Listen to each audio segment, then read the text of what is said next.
Business की कुछ ताज़ा खबरें इस छोटी सी वीडियो में। आज की फर्स्ट बिजनेस न्यूज जोमेटो के बारे में है। तो जोमेटो ने रिसेंटली अपना एक नया ऐप लॉन्च किया है जिसका नाम है डिस्ट्रिक्ट। ये ऐप इवेंट्स और डाइनिंग बुकिंग्स के लिए ऑल इन वन ऐप होने वाला है, जिसके अगर हम कुछ वाइड फीचर्स की बात करें तो टेबल बुकिंग, मूवी टिकट्स और स्पोर्ट्स इवेंट बुकिंग अब एक सिंगल प्लेटफॉर्म पर पॉसिबल हो पाएगा। इस प्लेटफॉर्म के थ्रू जोमेटो का एम है फूड डिलीवरी और क्विक कॉमर्स के बाद थर्ड मेजर बिजनेस बनाने का। अगर हम इसके रिवेन्यू माइलस्टोन्स की बात करें तो इससे जोमेटो $500 मिलियन के एनुअलाइज्ड ग्रोस वैल्यू ऑर्डर्स को टारगेट कर रहा है। इसके अलावा जोमेटो के इस प्लेटफॉर्म का एक यूनिक फीचर है जो इसको इसके कॉम्पिटिटर से बिल्कुल अलग बनाता है, और उस फीचर का नाम है फूड रेस्क्यू, जिसको कुछ टाइम पहले जोमेटो के फाउंडर ने लॉन्च किया था। बेसिकली इस फूड से फूड को रेस्क्यू किया जाएगा, जिसकी न्यूज भी हमने कुछ टाइम पहले कवर की थी। नेक्स्ट न्यूज बायजूस के बारे में है। तो बायजूस एक बार फिर से ट्रबल में आ चुका है। दरअसल उन पे एलिगेशंस लगे हैं कि उन्होंने कुछ ट्रांजैक्शंस को एलिजिडली बुक से बाहर रखा गया जीएसटी इवेड करने के लिए, जिस पर GST intelligence Byju's US subsidiary से 250 करोड़ रिकवर करने वाली है, और इस पर एनसीएलटी में पिटीशन होने की भी संभावना है due to insolvency claim delay. अगर बायजूस की एक और प्रॉब्लम के बारे में बात करें तो उनका अभी तक यूएस लेंडर का 11,432 करोड़ का रीपेमेंट इशू अभी तक कंटिन्यू है, वो अभी तक रिजोल्व नहीं हुआ है। उसके अलावा इनका केस बीसीसीआई के साथ भी सेटल होने के लिए रिजेक्ट हो रहा है, क्योंकि उसमें भी लेंडर्स के कुछ ऑब्जेक्शंस थे, जिसकी वजह से बीसीसीआई के साथ भी बायजूस सेटलमेंट नहीं कर पा रहा है। नेक्स्ट न्यूज ईज माई ट्रिप के बारे में है। तो ईज माई ट्रिप ने प्लैनेट एजुकेशन ऑस्ट्रेलिया में 49% का स्टेक एक्वायर किया है। यह एक्विजिशन ईएमटी को इंटरनेशनल स्टडी टूरिज्म मार्केट में एंट्री करने का मौका देगा, प्लैनेट एजुकेशन के 25 साल के एक्सपीरियंस के साथ। अगर हम प्लैनेट एजुकेशन के बैकग्राउंड की बात करें तो ये कंपनी स्टार्ट हुई थी 1999 में, जिसने अभी तक 350 प्लस यूनिवर्सिटीज के साथ कनेक्ट करा है, जिसमें ऑस्ट्रेलिया, यूके, यूएस और कनाडा भी है। और अब ईएमटी यानी कि ईज माई ट्रिप अब integrated education and travel service को भी ऑफर करेगा। इसके अलावा ईज माई ट्रिप ने और भी एक्विजिशंस किए हैं, जैसे हॉस्पिटैलिटी सेक्टर में ईज माई ट्रिप ने जीवनी हॉस्पिटल प्राइवेट लिमिटेड में 50% का स्टेक एक्वायर किया है, जो कि 100 करोड़ का था। और अगर हम मेडिकल टूरिज्म की बात करें तो ईज माई ट्रिप ने रोलिंस इंटरनेशनल में 30% का स्टेक एक्वायर किया है। पिफलिज होम हेल्थ केयर सेंटर्स में 49% का स्टेक एक्वायर किया है, और इससे वो मेडिकल टूरिज्म में भी एक्सपेंड करने का प्लान बना रहे हैं। नेक्स्ट न्यूज जेप्टो के बारे में है। तो जेप्टो, जो कि एक क्विक कॉमर्स कंपनी है, वो $300 मिलियन के फंड्स रेज करना चाहती है डोमेस्टिक इन्वेस्टर्स से, जो कि लगभग 2532.7 करोड़ के आसपास होंगे। और इस फंडिंग राउंड में मेजर इंडियन फैमिलीज के ऑफिसेज और ultra high network individual participate करने वाले हैं। और अगर इन पार्टिसिपेंट्स में हम कुछ जाने माने नाम को देखें, मोतीलाल ओसवाल ग्रुप के इन्वेस्टर्स भी पार्टिसिपेट करने वाले हैं। और उसके अलावा सबसे बड़ा नाम है क्रिकेट के गोड सचिन तेंदुलकर का, वो भी इस इवेंट में पार्टिसिपेट करने वाले हैं। और अगर हम जेप्टो के ग्रोथ की बात करें तो जेप्टो ने अभी तक $1 बिलियन रेस किए हैं। रिसेंटली $340 मिलियन का भी राउंड क्लोज किया था, और उसकी वैल्यूएशन थी $5 बिलियन। और उसके अलावा $665 मिलियन रेस किए थे जून में, जिसकी वैल्यूएशन थी $3.6 बिलियन। उसके अलावा अगर हम जेप्टो के एक्सपेंशन की बात करें तो जेप्टो ने ऑफरिंग डाइवर्सिफाई करने की भी प्लानिंग करी है, जैसे जेप्टो पोस्टपेड लॉन्च किया है, जो बाय नाउ पे लेटर सेगमेंट में एंट्री करेगा। इसी के साथ कंपनी का GMV FY24 के लिए $1 बिलियन से ज्यादा होने का क्लेम है, और कंपनी के 75% स्टोर्स एबिटा पॉजिटिव भी हैं। नेक्स्ट न्यूज होनासा कंज्यूमर की है, जो कि ममाअर्थ पेरेंट कंपनी है। तो उनके फाइनेंशियल रिपोर्ट्स आ चुकी हैं, जिसमें अगर उनके Q2 FY25 के रेवेन्यू को देखें तो 461.8 करोड़ का रहा, और जिसमें 6.9% का डिक्लाइन देखने को मिला ईयर ऑन ईयर, जो कि पिछले साल 496.1 करोड़ था Q2 FY24 में। अगर इसके अलावा हम नेट लॉस की बात करें तो 18.57 करोड़ का रहा। एबिटा मार्जिन की बात करें तो -6.6%, लेकिन इन्वेंट्री करेक्शन के बाद +4.1% हो गया। जिसमें एक्सपेंसेस की बात करें तो 9% ईयर ऑन ईयर इंक्रीज है, जो कि 506 करोड़ के एक्सपेंसेस दिखाता है। इसके अलावा कंपनी ने कुछ टाइम पहले कुछ स्ट्रेटेजिक मूव्स भी लिए थे अपने फाइनेंशियल्स को इम्प्रूव करने के लिए, जिसमें एक प्रोजेक्ट था नीव, जिसमें कंपनी डायरेक्ट डिस्ट्रीब्यूशन मॉडल पर शिफ्ट हो रही है, जो शॉर्ट टर्म में रेवेन्यू और प्रॉफिटेबिलिटी पर इम्पैक्ट डाल रहा है, लेकिन इसी के साथ लॉन्ग टर्म में ऑफलाइन स्ट्रेटेजी को स्ट्रेंथन भी करेगा। इसके अलावा कंपनी ने दूसरी स्ट्रेटेजी अपनाई थी कुछ एक्विजिशंस करके, जिसमें कुछ नाम दी डर्माको, एक्वालॉजिका और बी ब्लंट जैसे एक्विजिशंस किए थे, जिनकी वजह से 30% का ईयर ऑन ईयर ग्रोथ हुआ है। अगर फोकस कैटेगरी की बात करें तो सनस्क्रीन्स पर फोकस किया गया है, फेस वॉश पर फोकस किया गया है और सिरम्स पर, जो कि कंपनी की 28% ग्रोथ के लिए जिम्मेदार है। नेक्स्ट न्यूज शुगर कॉस्मेटिक्स के बारे में है, जिसकी भी फाइनेंशियल परफॉर्मेंस रिलीज हो चुकी है, जिसमें उन्होंने रेवेन्यू जनरेट किया है 505 करोड़ का, जो कि कंपनी के लिए 20% की ग्रोथ रही पिछले साल के 420 करोड़ से।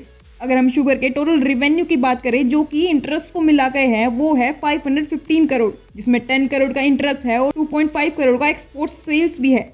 पर अगर हम शुगर की कोर परफॉर्मेंस के बारे में बात करें तो उन्होंने लॉस को रिड्यूस भी किया है, जो कि 11.4% से कम हुआ है, जिसमें कंपनी के लॉसेस 11.4% से कम हुए हैं, 68.5 करोड़ तक पहुंच गए हैं FY24 में, जिसको हम पिछले साल से कंपेयर करें तो 76.2 करोड़ था FY23 में। और अगर हम कंपनी के रिटर्न ऑन कैपिटल एम्प्लॉयड की बात करें तो कंपनी ने -31.87% का रिटर्न दिया है, जो कि अपने आप में बहुत ज्यादा खराब है। और अगर एबिटा मार्जिन्स की बात करें तो -9.22% का। अगर कॉस्ट पर यूनिट देखें, कंपनी की 1.16 रुपीज स्पेंड करती है हर एक रुपए को कमाने के लिए। पर इसी के साथ कंपनी के कॉस्ट की बात करें तो उन्होंने एडवर्टीजमेंट और प्रमोशंस पे इस साल सेम ही अमाउंट में प्रमोशन किया है, जो कि 162 करोड़ का रहा, जो कि FY23 में सेम था। इसके अलावा कंपनी के मटेरियल प्रोक्योरमेंट कॉस्ट में 21.1% का बढ़ोतरी देखी गई, जो कि 138 करोड़ रहा इस FY24 में। और इसके अलावा अदर एक्सपेंसेस की बात करें तो टोटल एक्सपेंडिचर 15.6% बढ़ा। और अगर हम कंपनी के इन्वेस्टमेंट और फंडिंग की बात करें तो कंपनी ने अभी तक $85 मिलियन तक रेस किए हैं, और अभी कंपनी $100 मिलियन रेस करने की बात चल रही है। इसकी वैल्यूएशन 700 से 800 मिलियन की रखी जाएगी, बट डील अभी तक फाइनल नहीं हुई है। जैसे ही फाइनल होगी और न्यूज पब्लिश होगी, आपको इस चैनल पे मिल जाएगी। उसके अलावा कंपनी के कुछ चैलेंजेस और आईपीओ कंसर्न्स भी है। शुगर की स्लो टॉप लाइन ग्रोथ और हाई फिक्स कॉस्ट आईपीओ के लिए कंसर्निंग है, स्पेशली जब कॉम्पिटिटर्स जैसे ममाअर्थ फास्ट स्केल कर रहे हैं और इसके अलावा प्रोडक्ट इनोवेशन में ज्यादा फोकस कर रहे हैं। नेक्स्ट न्यूज बोर्ड के कॉम्पिटिटर नॉइस के बारे में है, जो कि अपने आप में एक बहुत ही प्रॉफिटेबल और बहुत बड़ी कंपनी है। तो उसके रेवेन्यू की बात करें तो 1431 करोड़ का रेवेन्यू रहा इस साल, जिसमें थोड़ा सा इंक्रीज है 0.4% का, जो कि पिछले साल के 1426 करोड़ का था FY23 में। अगर रेवेन्यू को ब्रेक डाउन करें तो 79.8% का वेयरेबल से आया और 19.7% का ऑडियो प्रोडक्ट से।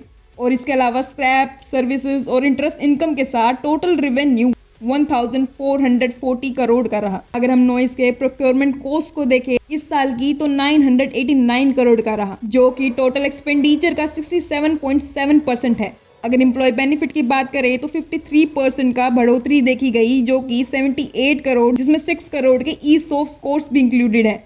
और अगर हम मार्केट और एडवर्टीजमेंट की कॉस्ट देखें तो 286 करोड़ के रहे। इसके अलावा कंपनी के कुछ कोर परफॉर्मेंस की देखें तो नेट लॉस 20 करोड़ का रहा FY24 में। और इसके अलावा कंपनी का रिटर्न ऑन कैपिटल एम्प्लॉयड 5.3% का रहा। एबिटा मार्जिन 0.83% के और कॉस्ट पर यूनिट 1.02 स्पेंड किए गए हर एक रुपये को कमाने के लिए, और जिसको कि नॉइस कंपनी कंटिन्यूअसली इंप्रूव कर रही है। और अगर इसके अलावा फंडिंग और वैल्यूएशन की देखें, कंपनी ने $10 मिलियन स्ट्रेटेजिक फंडिंग ली है बोस से, जिसकी वैल्यूएशन 460 मिलियन थी।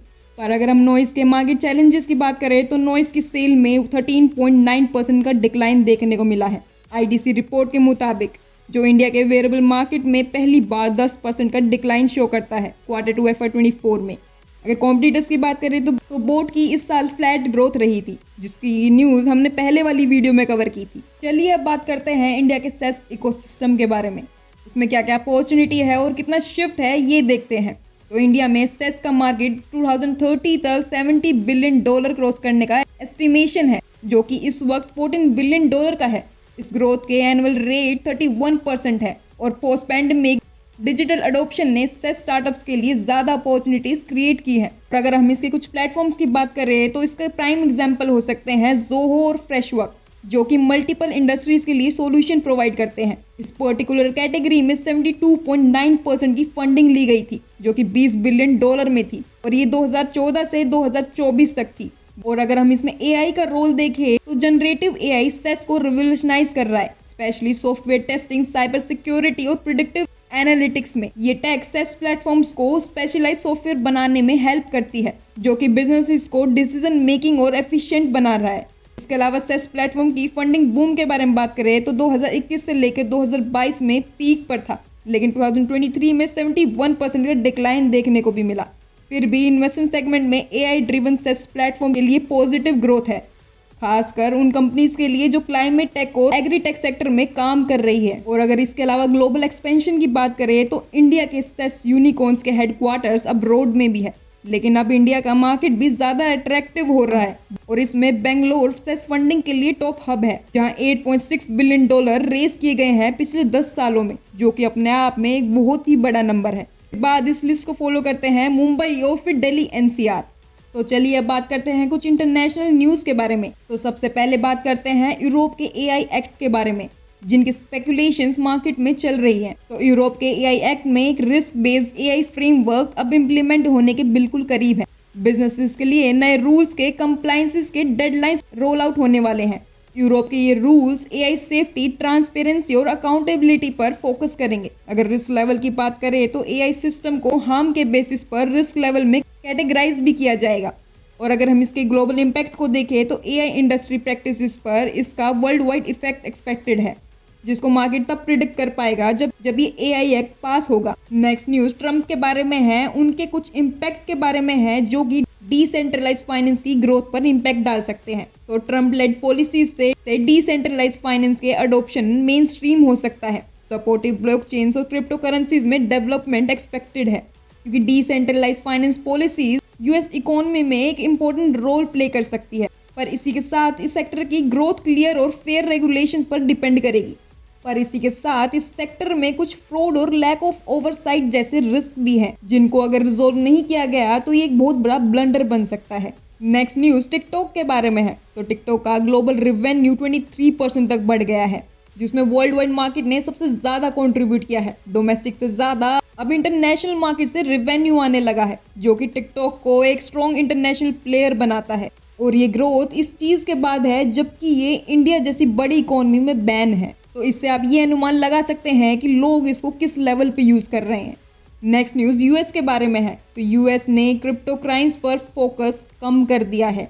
US अटॉर्नी ऑफिस ने क्रिप्टो रिलेटेड क्राइम्स के लिए रिसोर्सेज कम कर दिए हैं, जिससे इन्वेस्टिगेशन और इन्फोर्समेंट एक्शन अब स्लो हो सकते हैं। और इसके पीछे का शिफ्ट या फिर रिड्यूस करना रिडक्शन फंडिंग कंस्ट्रेंट्स या पॉलिसी शिफ्ट को इंडिकेट करता है। और इस ओवरसाइट की कमी से क्रिप्टो सेक्टर में ट्रस्ट इश्यूज रेज हो रहे हैं। नेक्स्ट न्यूज Amazon के बारे में है। तो Amazon ने एक नया ऑप्शन लॉन्च किया है जो कि बजट शॉपिंग को सपोर्ट करेगा। Amazon ने लॉन्च किया है होल नाम का ऑप्शन, जो कि फोकस करेगा लो कॉस्ट प्रोडक्ट्स अंडर $20 पर। ये सर्विसेज उन कस्टमर को टारगेट करती है जो वैल्यू फॉर मनी प्रोडक्ट्स को प्रेफर करते हैं। और Amazon का होल प्रॉमिस करता है कि डिलीवरी 2 वीक्स में हो जाएगी। कॉम्पिटिटर्स की स्ट्रेटेजी फॉलो करते हुए ये Amazon की अटेम्प्ट है डिस्काउंट प्लेटफॉर्म के साथ कम्पीट करने का, जिससे कि वो वैल्यू शॉपिंग सेक्टर में अपनी प्रेजेंस को बढ़ाने की कोशिश कर रहा है। नेक्स्ट न्यूज इलॉन मस्क के बारे में है। तो कुछ इन्वेस्टर्स ने अपनी प्ली को वापस ले लिया है, जो कि अगेंस्ट थी इलॉन मस्क के, जिसपे इलॉन मस्क पर इल्जाम लगाया गया था फ्रॉड और इनसाइडर ट्रेडिंग का। इन्वेस्टर्स ने ये कंप्लेन डोज कॉइन की वजह से की थी। मस्क पर डोज कॉइन के प्राइस को मैनिपुलेट करने का आरोप लगा था। अपील ड्रॉप होने के बाद शायद ये केस अब यहीं खत्म हो सकता है। नेक्स्ट न्यूज है सैमसंग वर्सेस एप्पल के स्लिम फोन्स के बारे में, जहां सैमसंग गैलेक्सी S25 को लॉन्च करेगा अगले साल। वहीं एप्पल का super slim iPhone 17 air replace करेगा एप्पल प्लस के मॉडल्स को। स्लिम डिजाइन की बात करें तो 2025 तक थिनेस्ट स्मार्टफोन बनाने का रेस शुरू है। नेक्स्ट न्यूज एप्पल के वॉच सीरीज के बारे में है, जो कि 10 वर्सेस 9 वाली सीरीज है। एप्पल वॉच की 10 सीरीज 10% थिनर होगी एप्पल की 9 सीरीज से, और 50% थिनर होगी उनकी अल्ट्रा मॉडल से, जिसमें टाइटेनियम और एल्यूमिनियम मॉडल्स की वजह से ये वेट में लाइटर होगी। 46 mm केस के साथ सीरीज 10 का डिस्प्ले 30% से बढ़ेगा, जिसमें wide angle OLED display 40% brighter होगी। और इसी के साथ राउंडेड कॉर्नर और सॉफ्ट डिजाइन से एक मॉडर्न टच देगा एप्पल की इस वॉच को। Next news Musk versus open AI के बारे में है। तो मस्क ने ओपन AI के प्रॉफिट फोकस होने पर पहली वार्निंग दी थी और मिशन को कॉम्प्रोमाइज होने का रिस्क भी बताया था। और इस पर सैम ऑल्टमैन ने मस्क को कन्विंस करने की कोशिश की थी कि ओपन AI अपने नॉन प्रॉफिट विजन के साथ अलाइंड रहेगा। और ओपन AI का ग्रैंड मिशन जैसे दुनिया से सबसे पहले AI मॉडल बनाना, इनको एक फॉर्मल ईमेल में डिस्कस किया गया था। ईमेल में मस्क और ओपन AI के लीडरशिप के बीच स्ट्रेटेजी को लेकर डिसएग्रीमेंट्स थे, इसके अलावा इलोन मस्क ईमेल में बोर्ड से एग्जिट का रीजन भी एक्सप्लेन करते हैं, जो कमर्शियलाइज के कंसर्न की वजह से हुआ था। नेक्स्ट न्यूज बिटकॉइन के बारे में है। तो एनालिस्ट का मानना है कि बिटकॉइन नवंबर एंड तक $1 लाख क्रॉस कर सकता है। ये ऑप्टिमिज्म लार्जली ट्रम्प के क्रिप्टो फ्रेंडली पॉलिसीज की स्पेकुलेशन की वजह से हो रहा है। रिपोर्ट्स का कहना है कि ट्रम्प एक क्रिप्टो फ्रेंडली चेयर अपॉइंट कर सकते हैं कमोडिटी फ्यूचर ट्रेडिंग कमीशंस के लिए, जो मार्केट के लिए पॉजिटिव हो सकता है और इस वजह से क्रिप्टो करेंसीज मार्केट में बुलिश सेंटिमेंट्स देखने को मिले हैं और बिटकॉइन के प्राइस में शार्प राइज देखने को मिला है। नेक्स्ट न्यूज इलोन मस्क के एक्स प्लेटफॉर्म के बारे में है, जो कि एआई लॉस के साथ फाइट कर रहा है। इलोन मस्क की कंपनी एक्स ने कैलिफोर्निया AB 2655 लॉ के अगेंस्ट केस फाइल किया है, जो इलेक्शंस के लिए एआई डीफेक्स को रेगुलेट करने के लिए बनाया गया था। ये law platform AI integrated deepfakes को लेबल करने या रिमूव करने को मैंडेट करता है, जो मिसइंफॉर्मेशन और इलेक्शन इन्फ्लुएंस को कंट्रोल कर सकेगा। केस पर एक्स का कहना है कि ये लॉ फ्री स्पीच को रोकता है और कंटेंट के मॉडर्नाइजेशन पर एक्सेसिव बर्डन डालता है। ये case AI technology, content modernisation और फ्री एक्सप्रेशन के बीच टेंशंस को हाईलाइट करता है। तो नेक्स्ट न्यूज व्हाट्सएप के बारे में है। तो व्हाट्सएप ने इंट्रोड्यूस किया है मैसेज ड्राफ्ट्स को। इसमें व्हाट्सएप अब अनसेंड मैसेजेस के लिए बोल्ड ड्राफ्ट लेबल को दिखाएगा, ताकि ऐप अपनी अनफिनिश्ड मैसेज को इजीली आइडेंटिफाई कर सके। ये ड्राफ्ट चैटबॉट लिस्ट के टॉप पर दिखेगा। इससे आप बिना स्क्रॉल किए मैसेज को कंप्लीट कर सकेंगे। ये फीचर अब वर्ल्ड वाइड लाइव है। इसी के साथ ही कम्युनिकेशन को सिंप्लीफाई भी करेगा। और आज के फन क्वेश्चन आपकी स्क्रीन पर ये रहे, इनके जवाब मुझे कमेंट सेक्शन में जरूर बताना।